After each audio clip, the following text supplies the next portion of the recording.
y'all to the gym like I said I was going to. I tell you what. Now here's the thing, friends.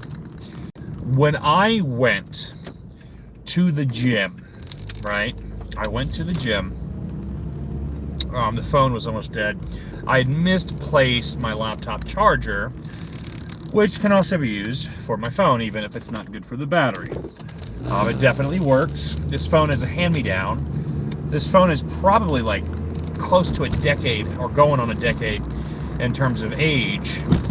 And sure, it's probably like an $800 phone or whatever.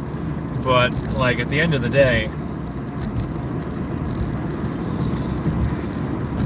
you figure if an $800 phone, or even say it's $1,000, and a $1,000 phone, if it lasts 10 years, that's approximately $100 a year, which is actually not terrible.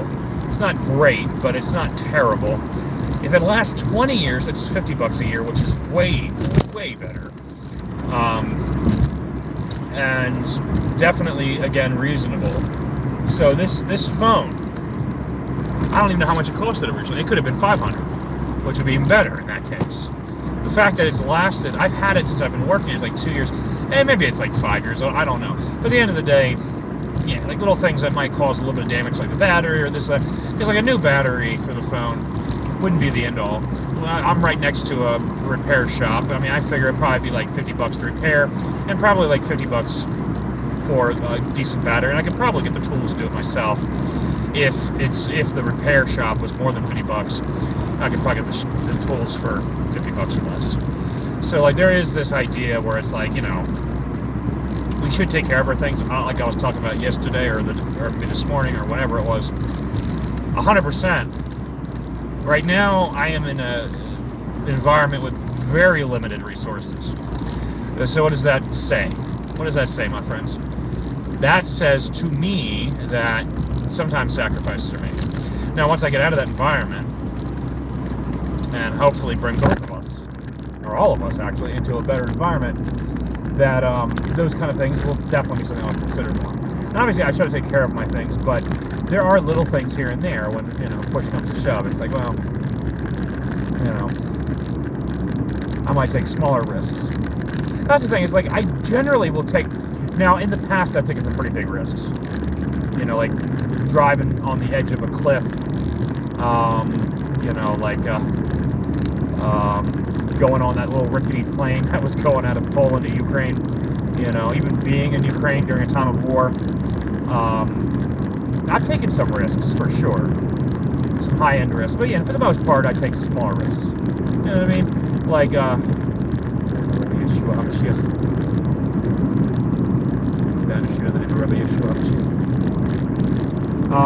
but yeah, like smaller risks, like the stock market, you know, you invest $2 or $10 or $20, you don't invest a whole lot. Like in the stock market, I might invest like $10 a month. Depending on how well the investment goes, in 10 years, that $10 could be $100, or it could be nothing because the business might go bankrupt, you know. But, you know, $10 a month is a pretty small risk. You know, I might put it like a couple dollars in crypto here and there. Well, the crypto might crash like immediately after you buy it, which it often does. Not like crash, but it might continue going downward. But my current strategy when it comes to that is not to invest, you know, when it's not to invest at its highest level. That's generally my strategy in general. And you know, if it's at its highest point ever, there's no guarantee it'll come back up once it goes down. So that seems like a bit of a foolish idea in my mind, but you know, some people might see it as opportunity. I think there was one case where I did that recently because a friend recommended it, who also invests in the stock market. I think I put like $10 in that because this gentleman, he was like, you can still ride the. So I might sell it. I don't know. I might ride it out. I don't know. But at the end of the day, yeah, the smaller risks are one thing. Oh, hey, what's up? Who's that? Drummer? Where am I going? I'm just going around a little bit. I'm gonna probably end the stream soon, but I'm just driving around a little bit.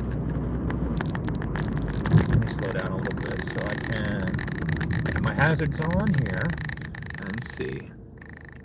Tony, how you doing, Tony? Yeah, okay. Turn the hazards off. Yeah, but yeah, I'm just going around. We got a good bit of forest land over here. See that? And those are they might have planted those trees because they all look like smaller trees. I think they might have planted them. I think because they were planting.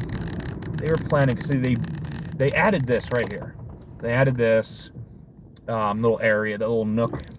They got some metal there. I think they were planning to build there, but I wonder if they started planting or transplanting trees after, or maybe new ones just grew up since they didn't end up building anything there. But yeah, they were planning to build something there. Glad they didn't. You know, I prefer the forest here. I don't want any more stores or houses. In fact, even around here, I could probably do with a few less houses. Not necessarily.